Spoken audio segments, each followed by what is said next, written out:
Hey guys, Daps here. Welcome to my YouTube channel. I just want to share an idea with you. This video is an unusual video from the type of video I create on this channel. And in this one, I just want to talk about vibe coding. There's such a word that start right now and it is getting the internet agog. Everyone is losing their head over the concept of vibe coding, and it's such an amazing thing.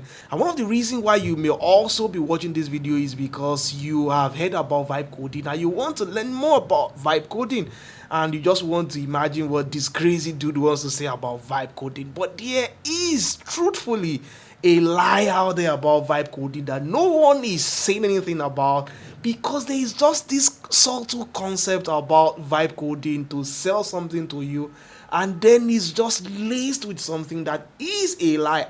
Don't get me wrong, I love the idea of vibe coding. As a matter of fact, vibe coding has brought me where I am today, and I'm going to expatiate more on that because that's exactly what I want to be talking about in this tutorial. I want to draw your attention to a misconception about vibe coding, and I want to share my thoughts on vibe coding. I want to let you know the pros, the cons, and if truly this thing is something you should vibe to. Sincerely, should you vibe to coding? So I want to talk about that in this tutorial. But first off, I did a search on what is vibe coding. I just want to give you the meaning of vibe coding in case you're watching this video and you have not even heard about the word vibe coding. So what exactly is vibe coding? And this is what Google Gemini has to say about it. Vibe coding refers to a method of software development where users describe their ideas in plain language to AI tools, which then generates the code, shifting the focus from coding to guiding and refining the AI's output. So in layman terms, it's just the ability for you to prompt AI for AI to write code for you for any project you have. Over some 10 years ago, when I started out my online businesses, I just wanted to start blogging at the time. I never knew anything about designing websites.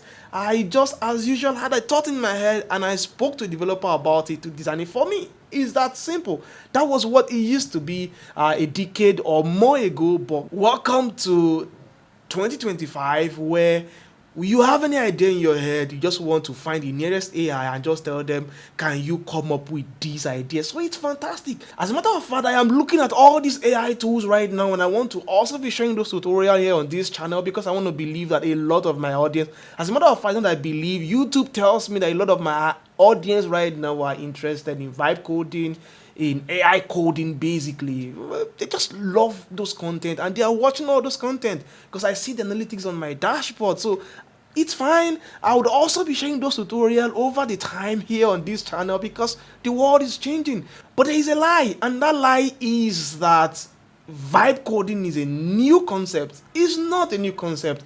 I love the fact that Gen Zs are coming up with these ideas of vibe coding and they're making you feel that it's super easy. You can jump on AI tools for you to design anything you want to design. It's beautiful, but it is not a new concept. Vibe coding might be a new word. As a matter of fact, here from the history here on Google, it did told me about the origin. The term vibe coding was coined by Andrej Karpathy, a software engineer, and gained traction as a buzzword in Silicon Valley. So it's okay. It can be a new word, but the concept is not new. As a matter of fact, someone like me today can leave the computer life because of the same concept called vibe coding.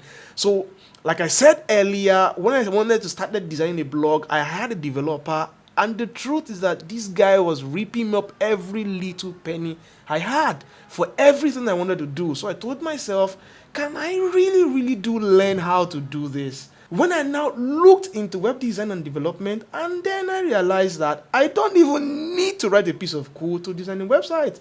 There was WordPress, there was Blogger at the time. And look at what WordPress had become today. It's the same concept. The fact that I want to design a website and I can use a content management system like WordPress, and with paid builders today like Elementor, Beaver Builder, for me to design a website with a drag and drop user interface, and then my website is ready. I just coded something.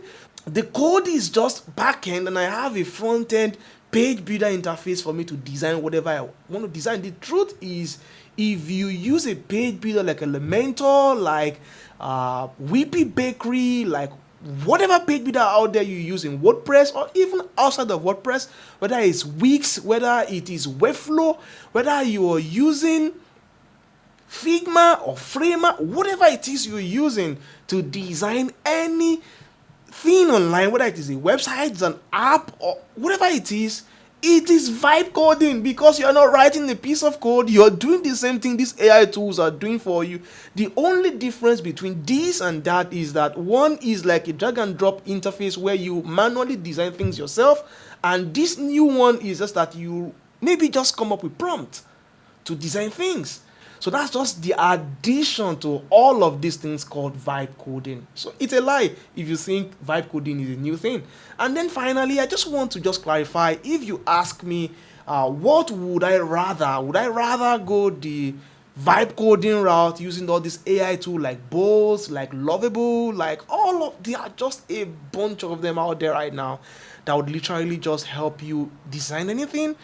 And for me to go the maybe now the traditional route, which is the old route of using page builders, content management systems that can build you website or even apps, because there are a lot of platforms online where with a drag and drop you can design your mobile apps.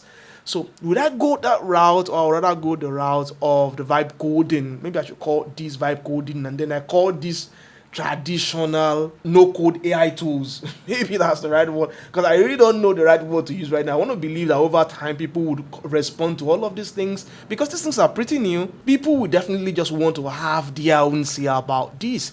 If you ask me, trust me, as of today, I would still lean on the traditional no-code method, using WordPress, using page builders to design stuff for myself, than using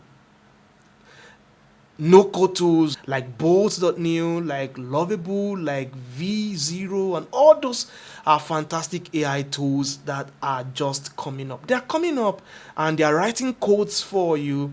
But the truth is, if you want to take advantage of those tools, my advice for you is that you learn basically these programming languages so that you understand basic things about them and you know how to adequately prompt these AI tools, at least at elementary level of these program languages, for you to be able to know how to prompt adequately and to know when things are wrong. You don't want to now use this tool for serious production websites. You want to use it for to design web application or website for just fun, just play, something you're not really taking serious, because there might be loopholes, there might be errors that you might not know, but eventually we figure out, and you don't want to start business making money that way. So sincerely, my recommendation is that if you are designing a serious business, money site, applications for your business, real business,